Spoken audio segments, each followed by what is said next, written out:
Jika dua klon bersilangan dan arah yang usang juga dikendalikan oleh aura yang hancur ini kemudian, lawan di depannya akan menjadi sangat mengerikan. Baru berusia 15 tahun. Bisa melakukan ini. Yuan N. Yehui tidak mengucapkan sepatah kata pun, tubuhnya tiba-tiba terangkat, seolah puncak gunung Taisan menekan, dia bergegas menuju Teng Teng. Teng Teng mundur seperti kilat, mengguncang tubuhnya, dan melepaskan kedua klon itu lagi, berlari ke arah yang berbeda, memisahkan diri. Yuan N. Yehui berlari ke tempat di mana Teng Teng sebelumnya dan berhenti. Pada saat yang sama, dia berteriak keras dan meninju lagi di ruang hampa. Saat ini, ketiga sosok Teng Teng hanya bergegas ke tiga arah seperti dewi yang menaburkan bunga. Boom, dalam raungan, udara di panggung kompetisi terdistorsi lagi. Kali ini lebih jelas dari sebelumnya. Penonton juga melihatnya lebih dan lebih serius. Ketiga sosok itu terhuyung-huyung, dan salah satunya terhuyung. Tindakan tersebut jelas harus fleksibel. Kemudian mereka melihat bahwa sekelompok cahaya putih keluar dari kepalan tangan Yuan N. Yehui seperti bola meriam, dan terbang langsung menuju sosok fleksibel Teng Teng. Tunggu zona perang. Mata Long Yu berkedip karena terkejut, pemain yang mengendalikan auranya.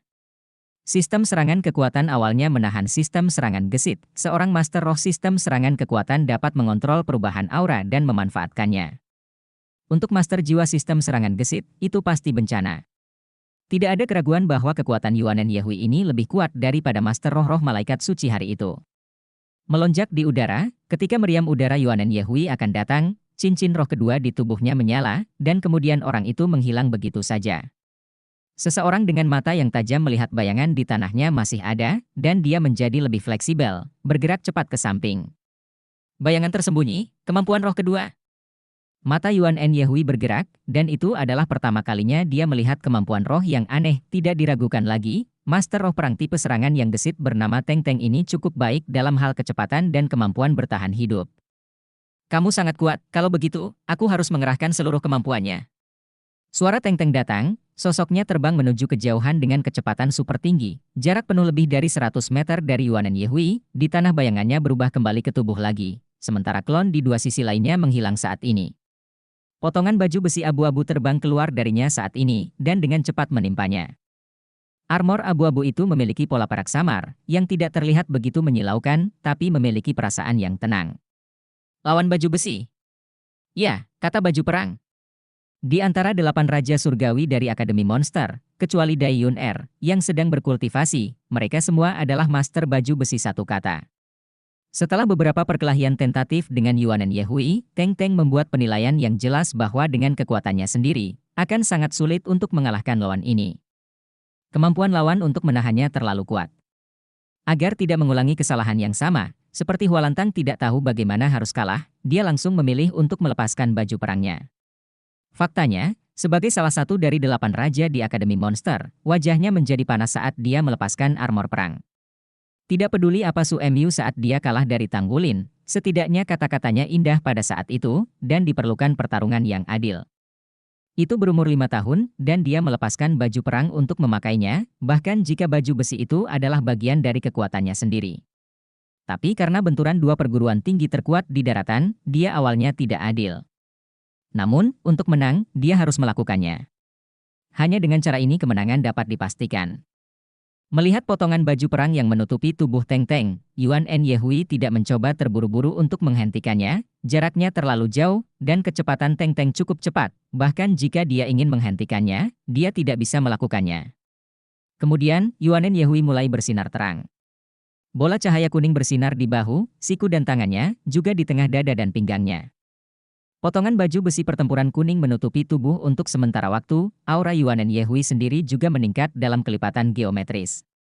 Ketika mereka melihat baju besi pertempuran di tubuhnya, tidak hanya penonton yang terkejut, bahkan di Akademi Shrek, Tang Wulin dan Xie Xie tidak bisa menahan diri untuk tidak duduk tegak. Itu bagian intinya. Xie Xie berkata dalam hati. Benar, Yuan N. Yehui sekarang memiliki 6 armor tempur, termasuk 4 lengan, bahu, dan pelindung dada lengkap, pelindung pinggang, dan rok pertempuran. Pelindung pinggang dan rok pertempuran adalah satu bagian, dan pelindung dada adalah bagian yang besar. Untuk master baju besi pertempuran, baju besi dada umumnya merupakan komponen inti dan jiwa dari baju besi pertempuran. Tang Wulin tidak pernah menyangka bahwa Yuan N. Yehui telah menciptakan bagian intinya. Karena perbedaan kelas, Armor perang Yuan Yehui dan Lei Zhengyu selalu dibuat oleh mereka, dan mereka tidak membuatnya bersama dengan Tang Wulin. Produksi baju besi tempur inti berarti baju besi pertempuran lengkap tidak jauh. Hanya masalah waktu. Yuan Yehui sebenarnya melakukan langkah ini tanpa mengeluarkan suara. Tidak ada keraguan bahwa Yuan Yehui adalah yang terkuat di antara tim Shrek dalam hal basis budidaya kekuatan jiwa. Basis budidayanya sekarang telah mencapai level 45. Biasanya, garis bawah Master Armor pertempuran adalah level 50, tetapi saat ini dia bahkan memiliki inti dari armor pertempuran. Tidak ada keraguan bahwa sebelum level 50, dia harus bisa memiliki perlengkapan perang yang lengkap. Dengan posisi inti, meskipun kekuatan armor pertempuran di tubuhnya tidak sekuat full set, setidaknya ia juga memiliki lebih dari 60% kekuatan armor pertempuran lengkap. Peningkatan ini, ditambah dengan armor pertempuran paduan roh pada awalnya lebih kuat dari armor pertempuran biasa. Yuan Yehui tampaknya tidak terlalu menderita dalam hal perbandingan kekuatan antara Yuan Yehui dan lawannya. Senyum tipis muncul di wajah Tang Wulin, dia tumbuh dewasa, bukankah setiap mitra tumbuh dengan kecepatan tinggi? King Kong Titan yang besar ditutupi dengan baju besi pertempuran kuning jernih, dan kejutan itu jelas lebih kuat daripada tank-tank yang berlawanan. Saat ini Teng-Teng telah selesai memakai baju besi perang, selain baju besi abu-abu, juga ada sepasang belati abu-abu di tangannya. Tidak diragukan lagi, sepasang belati ini juga merupakan bagian dari baju perangnya. Seiring dengan penambahan armor pertempuran, nafasnya sendiri juga melonjak dengan kelipatan geometris.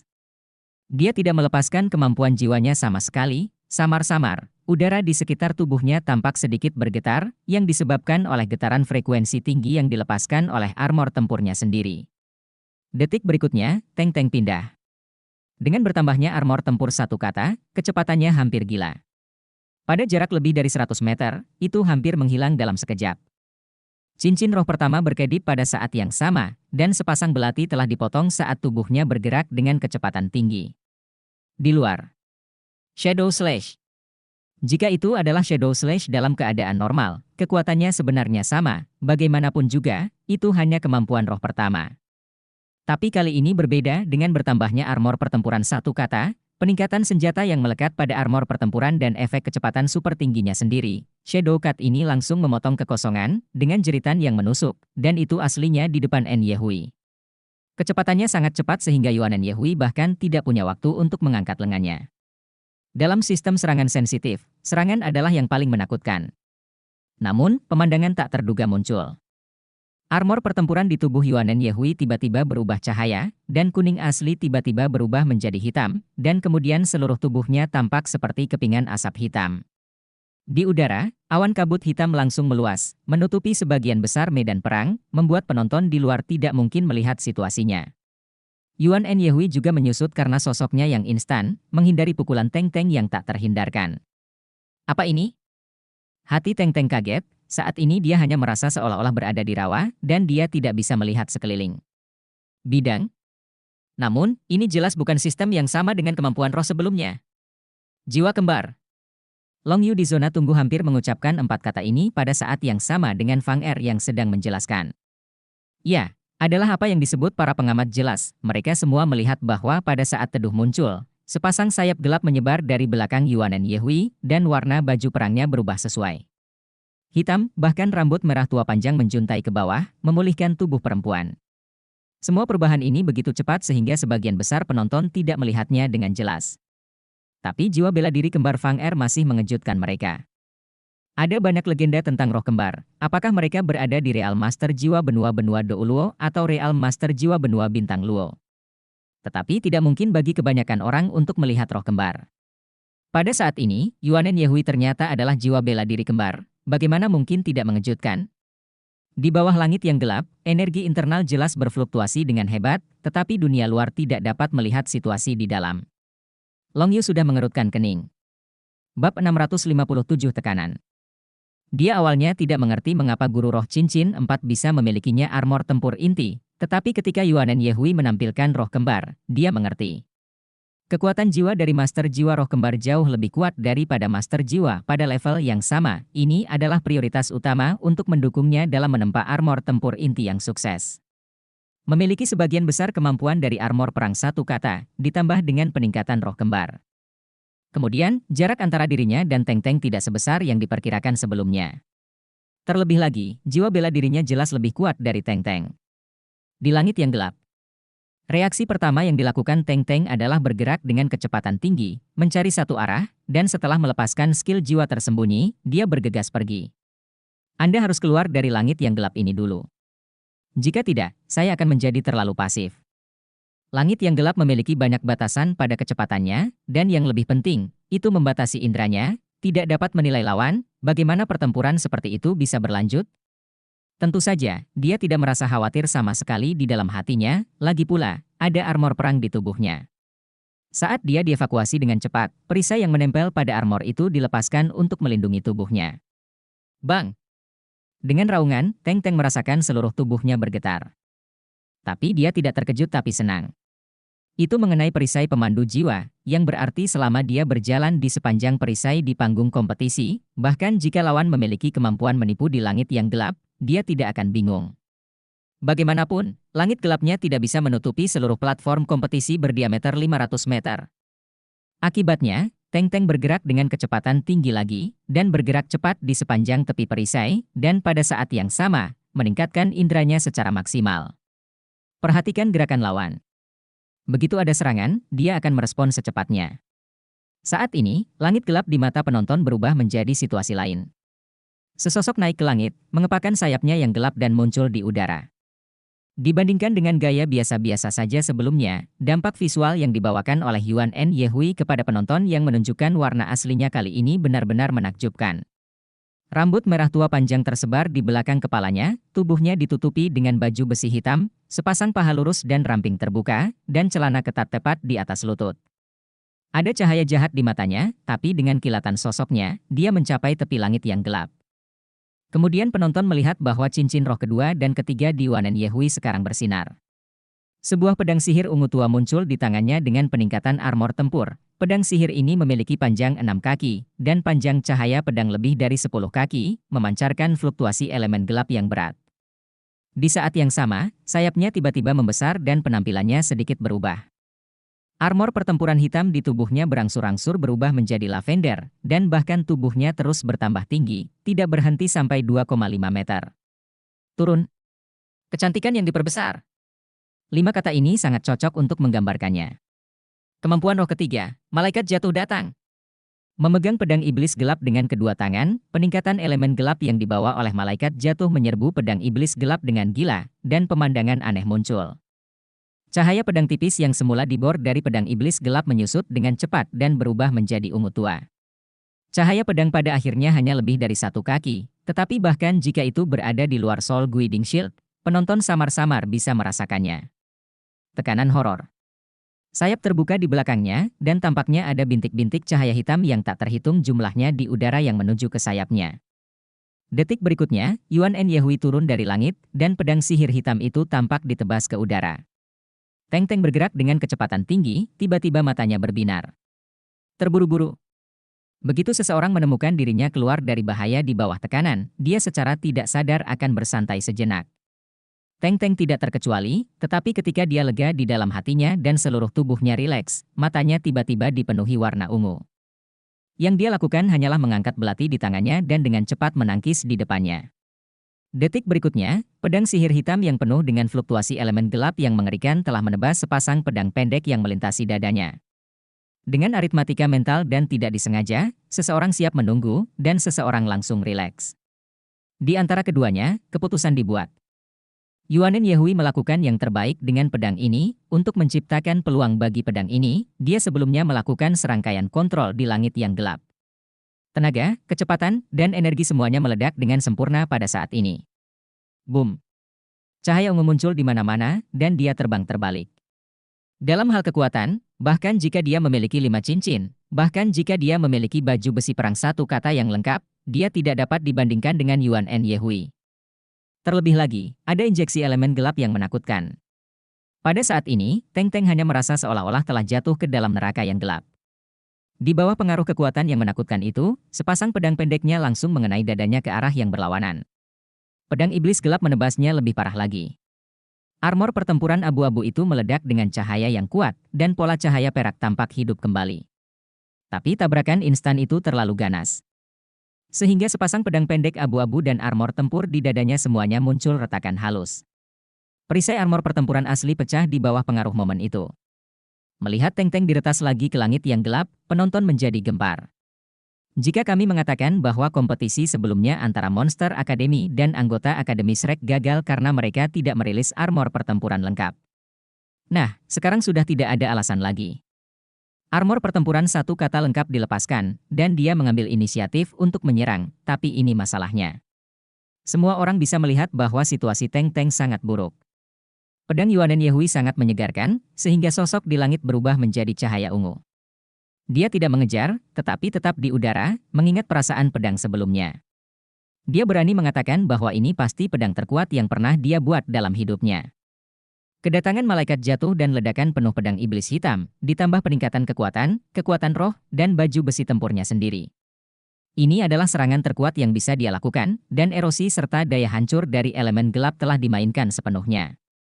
Bahkan dia bisa merasakan bahwa pemahamannya tentang jiwa bela diri menjadi lebih mendalam, dan setelah pertempuran ini, kemampuannya pasti akan meningkat. Langit yang gelap segera ditarik kembali, mengungkapkan kekacauan yang jatuh ke tanah. Pada saat ini, dia hampir tidak mendukung dirinya untuk berdiri dan dengan cepat membuka jarak antara Yuanen Yehui. Namun, yang mengejutkan adalah sepasang belati di tangannya telah benar-benar hancur dan berubah menjadi bilah pendek. Dari bahu kiri hingga perut kanan, retakan besar muncul di armor pertempuran, dan masih ada noda darah di dalamnya. Yang lebih menakutkan adalah retakan ini benar-benar ungu, dan kekuatan kegelapan yang menakutkan masih dengan gila-gilaan menyerang tubuhnya melalui celah ini. Bagaimana ini bisa terjadi? Teng Teng dengan putus asa mengumpulkan kekuatan jiwa saat ini, menekan kekuatan gelap di tubuh agar tidak pecah. Ada keringat di dahinya. Armor pertempurannya bukanlah yang terbaik dalam kekuatan pertahanan, terutama peningkatan serangan dan kecepatan. Oleh karena itu, armor pertempuran tidak sepenuhnya memblokir serangan itu sekarang, pada saat ini, lengan dan tubuhnya lumpuh. Tapi dia masih tidak percaya bahwa dia benar-benar kalah, dan dia akan kalah dari lawan yang basis kultivasinya jauh lebih rendah daripada miliknya, dan dia bahkan tidak memiliki baju besi perang lengkap. Sayap Yuanen Yehui terbentang, dan pedang sihir hitam di tangannya diangkat kembali. Kali ini, dia tidak terburu-buru menyerang, tetapi menutup matanya. Lapisan kabut cahaya ungu tua beriak dari tubuhnya, terkondensasi dengan liar ke arah pedang sihir hitam di tangannya. Ciu Jiangong yang asli mulai menyatu lagi. Aura Yuanen Yehui juga meningkat dengan kelipatan geometris. Tidak bisa kalah, saya tidak bisa kalah begitu saja. Menggigit ujung lidahnya dengan keras, dia membuat dirinya lebih terjaga dengan sensasi kesemutan. Bab 658 Kemenangan yang kuat. Di bawah invasi kekuatan gelap, keunggulan kecepatan absolutnya sudah ada pada saat ini. Tidak ada lagi, dan jika Anda ingin mengalahkan lawan, Anda hanya dapat menggunakan serangan terhadap serangan. Menarik napas dalam-dalam, cincin roh kelima di tubuh Teng Teng juga menyala. Kemudian, pemandangan yang mencengangkan muncul di panggung kompetisi. Di belakang Teng Teng, bayangan muncul dengan cepat, dan kemudian setiap bayangan terlipat dan muncul di belakangnya. Bayangan ini semuanya ilusi, tapi lusinan bayangan muncul dalam sekejap. Bayangan terakhir terhempas ke depan, bergabung dengan bayangan sebelumnya, dan kemudian berlanjut ke depan. Bayangan hitam berangsur-angsur menjadi padat, dan ketika mereka akhirnya sampai di belakang Teng Teng, tampaknya Teng Teng versi fisik telah muncul kembali. Teng Teng memegang pisau yang patah dengan kedua tangannya, dan tiba-tiba mengangkatnya, matanya bersinar dengan cahaya dingin. Pada saat ini, kepercayaan dirinya sepertinya telah kembali. Ratusan bayangan. Sepasang pedang patah di tangannya menebas tiba-tiba saat dia berteriak. Cahaya biru abu-abu dan bayangan langsung mengembun di udara, seolah-olah berubah menjadi bulan sabit, dan terbang seperti cahaya substantif langsung ke Yuanen Yehui. Setiap bayangan memiliki 5% kekuatannya, perpaduan 36 sosok, ditambah dirinya sendiri. Pukulan ini dapat meledakkan 280% kekuatan serangan. Itu adalah pukulan terkuatnya. Satu-satunya masalah dengan bayang-bayang Baidi adalah waktu persiapan yang agak lama. Namun menghadapi Yuanen Yehui yang juga sedang mengumpulkan momentum, trik ini jelas paling tepat. Namun, pemandangan yang tidak diharapkan semua orang muncul. Di udara, malaikat jatuh, yang telah mengumpulkan momentum untuk waktu yang lama, penuh dengan aura gelap dan penekan tiba-tiba menjadi ilusi. Upaya habis-habisan Teng Teng untuk mencapai 100 tumpukan bayangan hampir melewati bayangannya, dan kemudian terbang menjauh dari kejauhan, membombardir topeng pelindung di kejauhan, meledakkan ledakan yang tak tertandingi. Ledakan juga meledak di belakang Teng Teng, Meskipun gerakan Yuanen Yehui yang tiba-tiba menyebabkan penurunan kekuatannya, tetapi itu masih merupakan pukulan penuh setelah malaikat yang jatuh datang. Sebuah pedang menebas baju besi pertempuran di belakang Teng Teng, dan semua baju besi pertempuran Teng Teng dibuat ungu, dan sinar perak cahaya berjuang dengan liar, meledakkan semua pertahanan mereka. Namun, Yuanen Yehui juga mendapat dukungan dari Battle Armor, bahkan lebih baik dari Teng Teng dalam hal jiwa seni bela diri, ia sudah memiliki kemampuan untuk bertarung melawan Master Armor satu kata, apalagi habis-habisan untuk menembak langsung ke bawah. On Teng Teng. Seteguk darah menyembur keluar dari mulut Teng Teng, dan baju besi pertempuran di tubuhnya membuat suara yang dalam dan sedih. Retakan yang hanya muncul di depannya juga muncul di belakangnya pada saat yang bersamaan. Seluruh tubuhnya langsung ditebas dalam bayangan ratusan pada saat berikutnya ledakan pada perisai pemandu jiwa. Dia sendiri menghantam perisai itu dengan keras, lalu bangkit kembali dan menghantam tanah. Tidak bergerak, tidak sadar. Dengan jentikan cahaya pedang iblis gelap di tangannya, wajah Yuanen Yehui terlihat acuh tak acuh, seolah-olah dia telah melakukan hal biasa, dengan rambut merah gelap panjang berkibar, seperti penyihir yang turun. Bagaimana mungkin? Ini benar-benar luar biasa. Teng Teng membuat kesalahan fatal di saat-saat terakhir. Ketika dia meluncurkan serangan, dia bahkan tidak mengunci lawan. Ini memungkinkan lawan untuk menghindar dari udara tipis. Kesalahan seperti itu tidak mungkin dilakukan. Seharusnya muncul pada orang yang kuat setingkatnya. Ya, alasan mengapa kekalahan itu begitu menyedihkan bukan semata-mata masalah kekuatan. Lebih penting lagi, selama tabrakan ini, Teng Teng dan Yuanen Ye sebelum Hui bertabrakan satu sama lain, dia tidak mengunci Yuanen. Tidak mengunci bukanlah suatu kesalahan, tetapi Teng Teng dengan sengaja. Secara umum, keterampilan jiwa mengunci lawan dan secara otomatis mengikuti lawan, dan lawan sulit untuk dihindari. Namun, penggunaan kemampuan roh dengan cara ini akan mengurangi kekuatan serangan karena gangguan ekstra untuk mengunci. Ini tidak bisa dihindari. Dalam pertempuran sebelumnya, Teng Teng telah bergulat dengan Yuanen Yehui dengan kecepatan tinggi, dan Yuanen Yehui terbuka dan tertutup, dan serangannya semua frontal. Oleh karena itu, sebelum tabrakan terakhir, Teng Teng memiliki mentalitas kebetulan di dalam hatinya, dia secara tidak sadar percaya bahwa Yuanen Yehui tidak akan menghindar.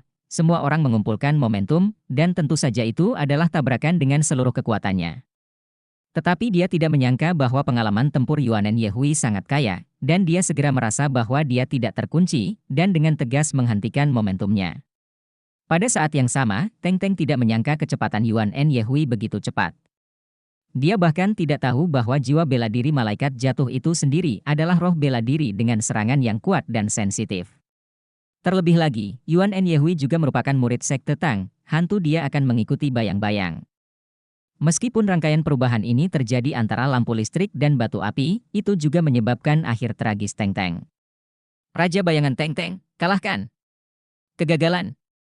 Tang Wulin dan Yuanen Yehui mengalahkan lawan mereka satu demi satu dalam dua pertandingan ini, dan mereka semua menang sepenuhnya. Di zona tunggu, wajah Long Yu menjadi sedikit suram. Tentu saja dia bisa melihat bahwa Teng Teng kalah dari Yuanen Yehui bukan hanya karena kesalahan terakhir, tetapi juga karena kekuatan antara kedua belah pihak, yang awalnya pada level yang sama, dan bahkan Yuanen Yehui masih memiliki beberapa kelebihan. Sebelum pertandingan hari ini, mereka tidak pernah tahu bahwa tim Akademi Shrek masih memiliki semangat bela diri kembar. Jika tidak, mereka tidak akan kalah separah itu. Dua roh seni bela diri teratas, kera besar Titan dan malaikat jatuh, sebenarnya muncul pada satu orang yang luar biasa. Namun, fakta ada di depan kita, dan saya harus mempercayainya. Teng Teng sangat dikalahkan. Yuanen Yehui melebarkan sayapnya dan terbang dari panggung. Saat dia mendarat, sayap menyatu dan membentuk kembali penampilan aslinya. Namun, dia juga berubah kembali ke penampilan remaja biasa, mengenakan celana ketat, dan kembali ke zona tunggu. Tang Wulin dan Xie Xie sudah sama-sama berdiri, mata Xie Xie berbinar-binar, dan membuka tangannya untuk menyambutnya. Yuanen, kamu luar biasa. Melihat Xie Xie, Yuanen Yehui yang bergegas maju. Begitu dia mengangkat tangannya, dia menekannya di pundaknya dan mendorongnya pergi, jaga jarak. Xie Xie tersenyum, tidak kesal. Tang Wulin mengangkat tangan kanannya, Yuanen mengangkat tangan dan memukulnya. Tidak ada ucapan selamat, tapi cara paling sederhana untuk merayakannya. Benturan tangan membuat suara yang tajam, tapi itu seperti tamparan di wajah semua orang di Akademi Monster. Para kontestan lain yang berada di zona tunggu terlihat cemas dan sombong. Melihat kontestan dari dua kampus tersebut, ekspresi mereka berbeda untuk beberapa saat. Di dalam Stadion Xingluo, saat ini sudah agak kacau. Kalau aku kalah, Akademi Monster benar-benar kalah lagi. Ini sungguh kenapa bisa begitu? Itu permainan yang bagus, tapi akhirnya kalah lagi. Bukankah Master Baju Besi Pertempuran satu kata mampu mengalahkan pengunjung Akademi Shrek ini? Su Mu kalah, dan Teng Teng juga kalah. Hualantang kalah. 8 Raja Surgawi, sudah ada 3 anggota yang kalah dari Akademi Shrek. Ini bukan soal keberuntungan, tapi perbedaan kekuatan. Ayo pergi. Tang Wulin memimpin dan keluar. Pertandingan mereka hari ini telah selesai. Pertandingan individu Xie tidak akan diadakan sampai besok. Dia datang hari ini untuk menemani Yuanen Yehui. Sepertinya kita harus mengevaluasi kembali kekuatan Akademi Shrek. Yuanen Yehui ini tidak mudah, kata Dai Yueyan dengan ekspresi serius. Long Yu mengangguk sedikit. Dai Yun-er mengerutkan kening dan berkata, Yuanen Yehui ini jelas lebih kuat dari Tang Wulin. Mengapa dia bukan kaptennya? Dan, apakah dia laki-laki atau perempuan? Senyum mempesona muncul di sudut mulut Long Yu, Yuanen Yehui pasti lebih kuat dari Tang Wulin. Belum tentu. Itu bagus di benua Dou Luo, atau bahkan di benua Bintang Luo. Mereka yang menginginkan yang kuat akan diyakinkan. Untuk mengikuti, pertama-tama, kita harus kuat. Kita belum melihat kekuatan penuh Tang Wulin sampai sekarang. Dai Yuner dengan bersemangat berkata, babak berikutnya, saya pasti akan membiarkan dia menunjukkan semua kekuatannya. Keluar dari Stadion Xingluo, Tang Wulin menoleh untuk melihat Yuan En di sebelahnya, dan tidak bisa menahan senyum, itu tersembunyi cukup dalam. Yuan En Yehui tertawa, belum. Apakah kamu dipaksa? Tidak peduli seberapa keras kamu bekerja, kamu tidak akan pernah bisa mengikuti kamu. Pelindung dada baru saja dibuat kemarin, tepat pada waktunya. Orang itu juga kebetulan ditahan olehku. Bahkan, aku yang paling tidak takut itu sistem serangan Min. Sambil berbicara, dia melirik Xie di sebelahnya. Xie berkata tak berdaya, aku takut padamu, ayo kita lakukan. Yuanen Yehui berkata dengan tenang, aku tidak ingin kau takut. Xie berkata dengan wajah malu-malu, Yuanen, lihat, aku bersedia melakukannya untukmu. Jika kamu menjadi banteng dan kuda, kamu bisa menerimaku. Yuanen Yehui berkata dengan ringan, aku akan membicarakannya ketika kamu bisa menang. Yang lemah tidak berhak untuk mengajakku berkencan. Xie tertegun sejenak, lalu mengikuti. Itu diam. Cahaya redup berdetak di matanya. Bab 659 Tang Wulin versus Dai Yuner. Melihat keduanya, Tang Wulin tidak dapat menahan untuk menunjukkan senyum tak berdaya, ini kedua, mereka benar-benar musuh. Namun, bagi Xie, ini pasti hal yang baik, karena hubungan Yuanen Yehui, potensinya terus-menerus dirangsang, dan sudah lama tidak sama dengan Xie. Tang Wulin berkata kepada Yuanen Yehui, senang sekali kamu menjadi lebih kuat. Mari bekerja keras bersama untuk mendapatkan hasil yang baik. Yuanen Yehui tiba-tiba berkata, Wulin, apakah kamu tahu seberapa besar tekanan yang kamu berikan pada kami? Tang Wulin terdiam sesaat, lalu ia melihat senyuman di wajah Yuanen Yehui, aku suka tekanan ini. Jika tidak ada sosok di depanku yang mengejarku, aku akan bingung, mungkin semuanya tidak begitu radikal. Tapi, jangan biarkan aku mengejar ketinggalan. 64 memasuki 32, dan kompetisi individu berlangsung sepanjang hari. Tapi bagi kebanyakan orang, pertandingan berikutnya agak membosankan. Monster Academy kalah lagi, mereka mewakili Kekaisaran Bintang Luo. Ini membuat orang-orang sangat tidak puas. Yang mereka butuhkan adalah kemenangan, dan mereka ingin melihat Long Yu melawan yang kuat di Akademi Shrek. Opini publik pun heboh. Setelah dirawat, luka Teng Teng tidak parah dan pada dasarnya sudah pulih, namun masih perlu rehabilitasi. Namun, armor tempurnya rusak lebih parah, dan perlu waktu untuk memperbaikinya. Pada pertandingan berikutnya, saat dia berpartisipasi dalam pertempuran tim, peran yang dapat dimainkan oleh armor tersebut sangat terbatas. Lagi pula, kerusakan adalah satu hal. Jika benar-benar rusak, kerugiannya akan sangat besar. Nilai dari membuat baju besi perang satu kata sangat besar, dan dia memiliki 5 cincin, jadi dia harus mulai mengerjakan baju besi perang 2 kata. Kerja keras. Karenanya, sulit untuk mengatakan seberapa besar kekuatan yang bisa dia tunjukkan di game-game berikutnya. Monster Academy ingin mengalahkan Akademi Shrek dalam segala aspek, selain pertandingan individu dan pertandingan ganda. Pertarungan tim yang dianggap tidak penting juga sangat penting, karena akan menjadi persaingan kekuatan kedua belah pihak. Siapa yang bisa menang? Tidak diragukan lagi siapa yang paling kuat. Permainan berlanjut. Hari kedua ronde ke-64 masih seru, lawan Xie tidak lemah, namun di bawah kecepatan dan serangannya yang tinggi, ia masih kalah. Ketiga pemain dari Akademi Shrek masuk 32 besar. Di Akademi Monster, selain Teng Teng dieliminasi oleh Yuan Yehui, 4 lainnya juga masuk 32 besar. Penampilan terakhir Long Yu di pertandingan final sepertinya tidak berbeda dari babak penyisihan sebelumnya. Ia mengalahkan lawannya tanpa banyak usaha dan melaju ke 32 besar. Tidak ada istirahat di final perorangan. Setelah babak pertama, ada pertandingan 32 ke 16. Apalagi dilakukan dalam satu hari. Secara relatif, pemain yang baru saja memainkan game sehari sebelumnya akan sedikit menderita, tetapi sistem permainannya seperti ini. Memasuki stadion besar Xingluo lagi, Tang Wulin harus berganti menjadi tudung yang dibeli sementara di Kekaisaran Xingluo. Sekarang dia hampir menjadi musuh publik Kekaisaran Xingluo, yang sifatnya mirip dengan tikus yang menyeberang jalan. Begitu Anda terlihat oleh pejalan kaki di jalan, Anda tidak ingin membicarakannya, dan pelecehan mutlak diperlukan. Pejabat itu akan melindungi keselamatan mereka, tapi kutukan ini tak terbendung. Siapa yang menjadikan mereka orang luar? Daiyun Er. Tang Wulin sudah tahu siapa lawannya hari ini. Akhir dari 8 Raja Surgawi juga putri kecil yang buas, Raja Roh Daiyun Er. Tidak ada keraguan bahwa di antara 8 Raja Surgawi, Daiyun Er adalah yang terlemah dalam basis kultivasi. Seperti dia juga basis kultivasi cincin keempat, dan tidak ada baju perang. Tidak diragukan lagi, bagi Tang Wulin, ini bagus. Tanda. Lawan Yuan Yehui dan Xie Xie tidak lemah, tapi untungnya mereka bukan dari Akademi Monster, jadi tekanannya secara alami berkurang. Namun, setelah babak ini, babak berikutnya, situasinya tidak begitu optimis. Setelah berada di 16 teratas, Tang Wulin bertemu Dai Yuan di entry ke-16 dan 8 jenderal, dan Xie Xie akan berlari ke peringkat keempat di antara 8 Raja Surgawi. Situasinya tidak optimis. Untungnya, Yuan Yehui memiliki keberuntungan, dan dia tidak akan bertemu dengan Akademi Monster di 16-8. Tapi jika semuanya berjalan lancar dan Tang Wulin juga bisa masuk perempat final, dan jika dia masuk ke babak perempat final, dia akan bertemu Yuan. Tidak mungkin, bahkan panitia pun tidak bisa mencegah orang dari bidang yang sama untuk bertemu dengan mereka dalam kompetisi. Ini tidak mungkin. Oleh karena itu, sistem permainan yang paling sulit adalah Tang Wulin.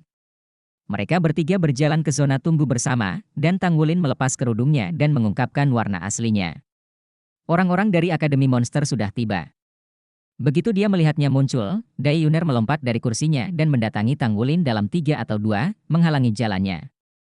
Tang Wulin, hari ini lawanmu adalah aku. Daiyun Er menatapnya dengan mata membara. Aku tahu. Tang Wulin menatap sang putri tanpa daya. Daiyun Er menepuk tinjunya, jadi, kamu mati. Cepat menyerah dan aku akan melepaskanmu. Tang Wulin memutar matanya. Bagaimana dengan IQ-nya? Setelah berbicara, dia melewati Daiyun Er dan berjalan menuju kursinya. Xie Xie tertawa kecil, dan Yuan Yehui juga melewati sang putri. Daiyun Er berdiri diam, terlihat agak kaku. Bagaimana dengan IQ? Maksud kamu apa? Dia benar-benar mempertanyakan IQ pintar Bing Sui. Ini benar-benar bisa ditoleransi atau tak tertahankan, itu mengerikan. Tang. Wu. Lin. Daiyun Er berteriak, dan hendak bergegas ke arah Tang Wulin, tetapi ditarik oleh Daiyuan yang dengan cepat berdiri. Di sisi medan perang, penonton di stadion juga bisa melihatnya. Mereka tidak hanya mewakili Akademi Monster, tetapi juga Kekaisaran Bintang Luo. Putri ini tidak mengenal siapapun, jika pertarungan dengan Tang Wulin di zona tunggu ini, wajah kerajaan akan hilang.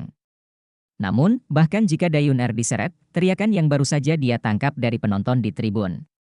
Dewa tua Tang Wulin duduk, mengambil segelas jus di sampingnya dan meminumnya, makan dan minum adalah yang paling indah. Adapun suara lembut Daiyun Er di kejauhan, dia langsung menganggapnya sebagai angin sepoi-sepoi. Bagaimanapun, kesan putri ini tentang dirinya sudah sangat buruk, tidak buruk. Daiyuan juga sedikit terdiam, apakah Tang Wulin dan adik perempuannya ini lahir bersalah? Ini benar-benar. Untungnya, permainan segera dimulai, dan Daiyun Er duduk dengan marah. Daiyuan menenangkannya sementara hanya dengan satu kalimat, bagaimanapun, dia akan bermain di atas panggung nanti, jadi jangan khawatir untuk sementara waktu. Jika matanya bisa membunuh orang, Tang Wulin akan dibunuh oleh matanya yang marah. 32 masuk 16, memiliki total 16 game, menangkap dan berkelahi. Setelah akhir babak ini, akan ada satu hari libur dan pertandingan 16-8. Permainan akan segera dimulai, dan emosi semua orang juga tegang. Hari ini akan ada tabrakan lain antara Akademi Shrek dan Akademi Monster. Dan itu adalah pertarungan antara Putri Dayunar dan Kapten Tim Akademi Shrek. Akan seperti apa game ini? Tidak banyak orang yang benar-benar memahami kekuatan sang putri, dan semua orang tidak tahu seberapa banyak yang bisa dicapai sang putri. Di permukaan, Dayunar hanyalah basis kultivasi 4 cincin, bukan master armor pertempuran satu kata. Peringkat di bawah 8 Raja Surgawi. Tetapi Tanggulin telah mengalahkan Su Mu sebelumnya, dan situasi pertempuran ini tidak optimis. Tetapi ada juga legenda bahwa Putri Yun-Er adalah seorang jenius yang belum lahir dari keluarga kerajaan, dan bakatnya masih lebih tinggi daripada pangeran keempat Dai Yuan, dan bahkan beberapa kemampuan magis telah diturunkan. Situasi seperti apa yang bergantung pada game ini? Jika Putri Yun-Er dapat mengalahkan pemimpin Akademi Shrek, maka sang putri akan segera naik ke tingkat Dewi seluruh bangsa. Bab 660 Tanggulin, kamu sudah mati. Tentu saja, meski gagal, tidak masalah, musuh pasti terlalu licik. Orang yang membantu kerabat dan mengabaikan mereka akan selalu menjadi mayoritas. Tanggulin tidak menempati peringkat pertama dalam permainan hari ini, jika tidak maka akan terlalu jelas. Xie bermain di game ketiga, Yuanen Yehui di game ketujuh, dan Tanggulin di game ke-8. Pertandingan Xie hari ini agak sulit. Butuh 10 menit penuh untuk menemukan peluang dan menerobos garis pertahanan lawan. Setidaknya sampai babak berikutnya dimulai, peruntungannya masih bagus, karena meski ada 5 di babak ini. Raja Jiwa Cincin itu kuat, baju besi perang lawan belum lengkap, bukan master baju perang kata. Yuan Yehui bermain di game ke-7 kekuatan lawan bisa dikatakan paling lemah dari 32 besar. Dia mengalahkan lawannya tanpa banyak usaha dan masuk 16 besar bersama Xie. Pada usia mereka, sangat jarang untuk bisa masuk 16 besar di kompetisi elit jiwa senior muda benua. Kemudian, Tanggulin yang akan muncul. Dai Yun-Er sudah sedikit tidak sabar, ketika pertandingan antara Yuanen Yehui dan lawannya baru saja berakhir, dia sudah melompat dari posisinya, mengulurkan jari telunjuk kanannya dan menunjuk ke arah Tanggulin. Tanggulin juga berdiri, tetapi dia bahkan tidak melihat ke arahnya, dan berjalan menuju panggung kompetisi. Yun-Er, tahan napas, kata Dai Yuan dengan suara yang dalam. Dia tidak bisa menjaga dirinya sendiri karena aku ingin mengalahkannya. Dai Yun-Er berlari dengan marah. Mengikuti langkah Tanggulin, dia pergi ke panggung kompetisi. Tanggulin, kamu sudah mati. Begitu Tanggulin berdiri diam di atas panggung, suara Dai Yun-Er muncul di benaknya. Pikirannya sedikit tergerak, kekuatan mentalnya begitu kuat.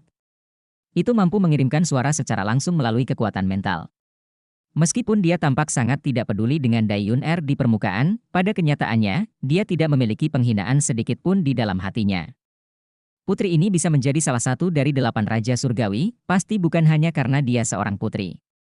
Dia telah sepenuhnya memahami kekuatan mental Dai Yun-Er sejak lama. Dai Yun-Er memandang Tanggulin dengan mata panas, menggosok tangan di depannya, matanya tajam, dan dia tampak seperti tidak sabar untuk menerkamnya sekarang. Dalam game ini, Putri Dai Yun-Er, Raja Roh, bermain melawan Tanggulin, Kapten Akademi Shrek. Dari game mereka sebelumnya, roh Putri Dai Yun-Er adalah kucing hantu, warisan kekaisaran. Wuhun, master roh tipe serangan sensitif. Kecepatannya sangat cepat, dan serangannya kuat. Namun, Tanggulin adalah master jiwa pertempuran tipe serangan kekuatan. Saya percaya game sebelumnya juga meninggalkan kesan yang sangat dalam pada semua orang. Bentrokan di antara mereka, sulit bagi orang untuk menilai menang atau kalah. Itu tergantung pembunuh macam apa yang dimiliki Putri. Dalam benak Fang Er, sebenarnya Dai Yun-Er tidak terlalu optimis. Kekuatan Tanggulin di game sebelumnya terlalu kuat. Selain itu, sistem serangan yang kuat memiliki efek yang kuat pada sistem serangan yang sensitif. Basis kultivasi kedua belah pihak sama, dan Tanggulin juga memiliki kekuatan garis keturunan yang kuat, sangat sulit bagi Dai Yun-Er untuk mengalahkannya. Tapi, bagaimanapun juga, dia adalah seorang putri, jadi dia secara alami memiliki beberapa kecenderungan ketika dia menjelaskan, ini tidak mungkin. Karena perisai pemandu jiwa, Tanggulin tidak mendengar penjelasan Fang Er, jadi dia tidak tahu bahwa roh bela diri Dai Yun-Er ternyata tipe serangan sensitif. Permainan dimulai. Begitu suara wasit turun, Dai Yun-Er bergegas keluar seperti kilat, sangat cepat, dan lingkaran cincin roh muncul di bawah kakinya, 3 ungu dan 1 hitam. Mengenai warna cincin roh, dia persis sama dengan Tanggulin. Betapa cepatnya kecepatan! Dengan bayangan di belakang punggungnya, Dai Yun-Er hampir melewati babak pertama hanya dalam 1 tarikan napas. Melihat jiwa bela diri yang membuatnya agak akrab, Tanggulin tidak bisa membantu menunjukkan sedikit kejutan. Bukankah ini jiwa bela diri kucing hantu seperti Wusi Duo? Bagaimana bisa Dai Yun-Er? Dia tidak tahu banyak tentang kekaisaran bintang Luo, dan tidak tahu bahwa dua roh, kucing Nether dan macan putih, keduanya adalah roh warisan kekaisaran-kekaisaran bintang Luo. Menghadapi dampak Dayuner, Tanggulin tidak melangkah maju, tetapi berdiri dengan tenang dan menunggunya bergegas. Dia baru saja tiba di kekaisaran Xingluo hari itu, dan pemandangan suara Dayuner di kepalanya di alun-alun di depan istana masih segar dalam ingatannya. Dia memiliki pemahaman yang mendalam tentang tempat tinggal Dayun, Tanggulin tahu betul. Kemampuan Dayuner untuk menjadi salah satu dari 8 raja di Akademi Monster tidak sesederhana kelihatannya. Hanya jiwa bela diri kucing hantu jelas tidak cukup untuk membuatnya mencapai level ini. Kecepatan Dayuner sudah sangat cepat, melihat bahwa dia kurang dari 30 meter dari Tanggulin. Cincin roh pertama di tubuhnya tiba-tiba berkilau, dan seluruh orang muncul di Tanggu seketika seperti aliran cahaya. Di depan Lin, itu adalah kemampuan jiwa pertama seperti Wuxi Duo, Nether Spike. Namun, pada saat ini, yang dilihat Tanggulin bukanlah cakar kucing yang mencengkeramnya, tetapi mata Dayuner. Mata besar Dayuner memancarkan lingkaran cahaya biru, sejelas dua kristal biru. Tanggulin hanya merasakan kesadarannya kesurupan, dan segala sesuatu di sekitarnya tiba-tiba melambat. Ada rasa sakit di dadanya, dan rasa dingin yang menggigit datang seketika. Tidak baik. Tanggulin segera menyadari apa yang salah. Di bawah stimulus eksternal, garis keturunan Raja Naga Emas bereaksi seketika. Tubuh naga emas diubah menjadi potongan sisik naga emas untuk melindungi dadanya. Pada saat yang sama, Tanggulin menggigit ujung lidahnya dan mendesak murid ajaib ungu itu untuk bangun dari kebingungan itu. Bang! Tubuh Tanggulin terbang terbalik, dan ditampar oleh cakar Dayuner untuk terbang sejauh 7 atau 8 meter, dan dia terhuyung 2 langkah sebelum berdiri teguh. Penonton secara alami tidak dapat merasakan situasi Tanggulin sebelumnya, yang mereka lihat adalah kemajuan sang putri, dan tusukan Nether menghantam tubuh Tanggulin, dan kemudian Tanggulin ditampar dan diterbangkan. Untuk sementara, tepuk tangan menggelegar, sorak-sorai naik ke langit, dan kegembiraan Stadion Xingluo bisa didengar dengan jelas bahkan dari jarak 10 mil. Tanggulin menggelengkan kepalanya dengan penuh semangat, murid ajaib ungu itu meningkat, dan jiwanya pulih. Dia tidak bisa menahan keterkejutannya, kekuatan mental Dayuner benar-benar luar biasa. Namun, meskipun kekuatan serangan Dayuner tidak lemah, Tanggulin telah dipersiapkan sebelumnya. Dengan kekuatan pertahanan tubuh naga emas yang kuat yang dikombinasikan dengan kekuatan jiwa dan energinya sendiri, dia hanya merasakan ledakan rasa sakit saat ini. Tidak terlalu parah. 5 tanda putih tergambar pada sisik naga emas, dan perlahan menghilang. Dayuner menampar Tanggulin dengan satu cakar, dan tubuhnya segera berakselerasi lagi. Ketika Tanggulin berdiri teguh, orang-orang sudah tiba di depannya. Untuk sesaat, bayangan cakar yang tak terhitung jumlahnya langsung menutupi tubuh Tanggulin. Cahaya ungu berkedip-kedip di mata Tanggulin, menjaga lautan roh dengan murid ajaib ungu, melesat ke depan dengan pukulan bersahaja. Kekuatan mengerikan itu menekan udara dalam sekejap, dan Dayuner hanya merasa bahwa semua udara di depannya tampak terdistorsi dalam sekejap. Tekanan yang sangat besar bahkan membuatnya sulit bernapas. Dayuner bereaksi dengan cepat, tubuhnya tiba-tiba menyusut kembali, membuat gerakan setengah jongkok. Tanggulin melayangkan pukulan ke ruang kosong, tapi juga berhasil menyelesaikan serangan Netherworld 100 Claw milik Dayun. Dia mengangkat kaki kanannya dan hendak mengambil langkah ke depan sambil melepaskan naga emas untuk mengguncang tanah untuk melancarkan serangan. Dayuner tiba-tiba berubah dari statis, dan waktunya tepat. Itu terjadi karena melemahnya pukulan Tanggulin sebelumnya di udara dan celah antara menginjak kaki.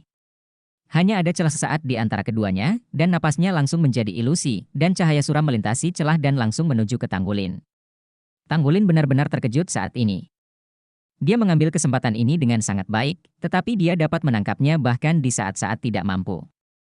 Sungguh luar biasa. Namun, Dayuner menangkapnya, dan dia menangkapnya dengan sangat akurat. Ketika keduanya begitu dekat, Tanggulin mengambil langkah lain, dan sudah terlambat untuk menghindar. Timbangan emas langsung berubah menjadi permukaan seperti cermin, cahaya suram jatuh di atasnya, dan cahaya berkedip di timbangan tiba-tiba. Pada saat yang sama, Tanggulin penuh semangat, dan kaki kanannya masih jatuh. Dominasi naga emas. Pertarungan itu hanya dalam waktu yang singkat, dan Tuan Naga Emas Tanggulin telah digunakan secara paksa. Pada saat yang sama kilatan cahaya itu menyala, Dayuner tidak maju dan mundur, dan tubuhnya mundur seperti kilat. Sepertinya dia dibanting oleh Tanggulin sejenak, tetapi kenyataannya, ketika kekuatan gemetar naga emas menyebar, dia sudah mundur jauh, dan dia sepenuhnya terpisah dari Tanggulin. Jarak. Dalam pertemuan singkat, Kedua belah pihak menggunakan masing-masing 3 keterampilan, tetapi orang-orang yang cerdas dapat melihat bahwa meskipun mereka memiliki 3 keterampilan yang sama, Tang Wulin jelas dirugikan.